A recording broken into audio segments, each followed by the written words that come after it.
Now in today's class we are going to start with the second type of business services, that is insurance services. Insurance services.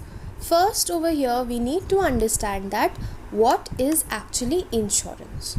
So to understand we need to have a clear concept about four terms. What are the four terms? First one, we need to understand who is a insurer.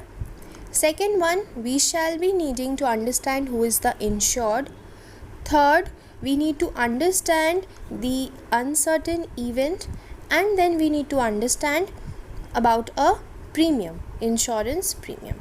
Right? These are the four concepts or four terms that will help us in understanding the overall meaning of insurance. So let's come to the first part, that is about the insurer. Now who is an insurer? Insurer is the person who agrees to give compensation in case of a loss. Right? I repeat, who is the insurer? Insurer is the individual, or you can say as the firm, who agrees to give compensation in respect of the loss. Now who is the insured? The person who gets the compensation for the loss, that person is called as a insured. Clear? Now why will the insurer give a compensation and why will the insured get a compensation? It is because there was a happening of an unexpected event.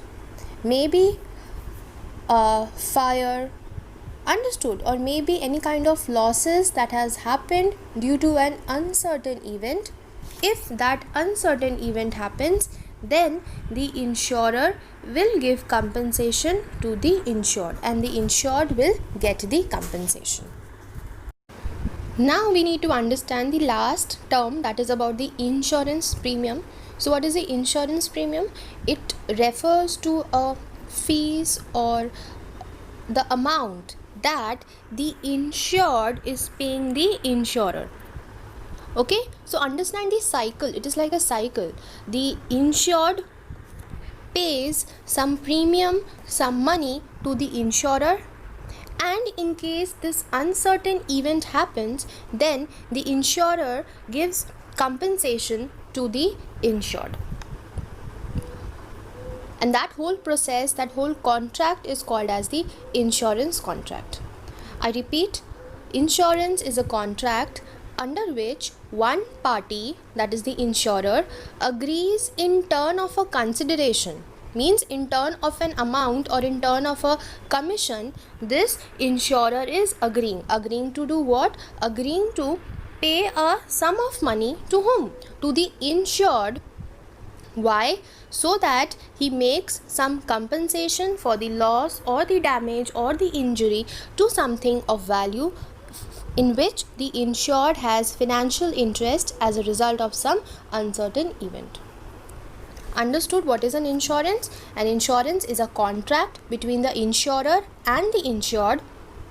Over here, the insured pays the insurance premium to the insurer, and the insurer gives or agrees to give a compensation in case of a happening of an uncertain event. Correct? And this whole agreement, this whole contract is called as the insurance contract. I hope the meaning would be clear to you. Now in this insurance we have to follow certain principles. Okay, so basically there are 7 principles of insurance that we need to follow, and taking those 7 principles of insurance into our matter of discussion, we shall start with our next topic. So the next topic, as you can see, is about the principles of insurance, where we have 7 different principles. The first one, principle of utmost good faith, principle of insurable interest, principle of indemnity, principle of causa proxima, principle of subrogation, principle of contribution, and principle of mitigation. So these are the 7 principles that we are going to understand now. So let's quickly start with the first principle of insurance. It says principle of utmost good faith. According to this principle, what happens whenever there is an insurance contract between the insurer and the insured, all the facts, all the all the information should be disclosed. That means any of the parties should not hide any fact related to the insurance policy from each other. Understood? This contract should be based on trust. It should be based on confidence that is built up between the insurer and the insured. There should be nothing to be hidden, no information, no facts should be avoided to be disclosed. If anything has to be disclosed, it should be disclosed. Now take an example. If I explain you with an example, that would be easy for you.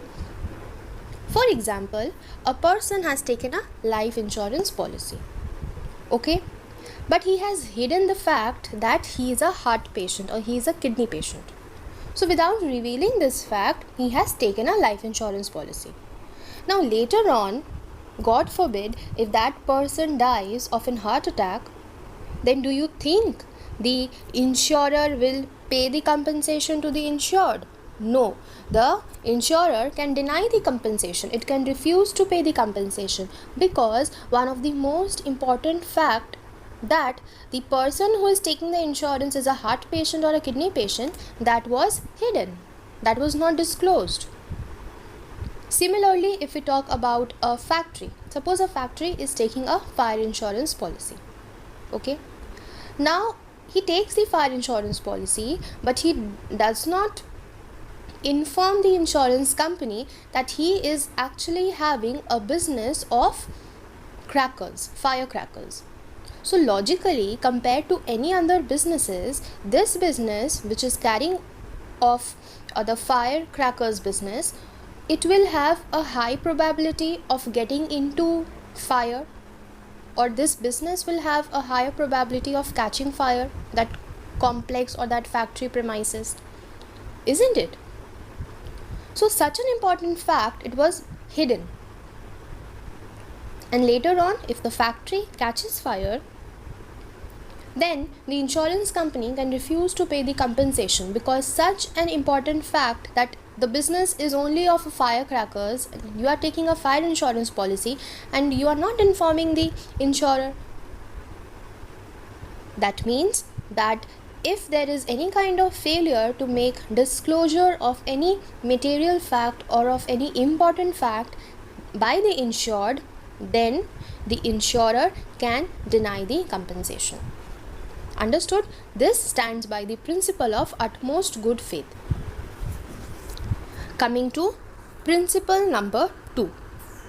Principle number 2 says principle of insurable interest. Now what is this principle talking about? According to this principle, the person who is taking the insurance should have a proper interest in the subject matter of insurance. Suppose a person is taking a life insurance policy, a man is taking a life insurance policy for his wife or for his children. Why? Can he take? Yes, of course he can take, because they both have a relation. He is taking the policy for his wife, he is taking the policy for his children. They both have blood relation. That means the man who is taking the insurance policy, he actually has an interest in the persons or in the subject matter for which he is taking the insurance, right? But if suppose a situation be that a person is taking an insurance for a stranger, what? Taking an insurance for a stranger, how is that possible? Yes, that is not possible, because how can I take an insurance for a stranger? I don't know who is the stranger, I don't have an interest in him, why will I take? So without having a proper interest in the subject matter of the insurance policy, it is not allowed by the law to take a insurance policy. That says principle number 2, that is principle of insurable interest. Means we can only take or get an insurance for someone or for something in which we have a sort of interest.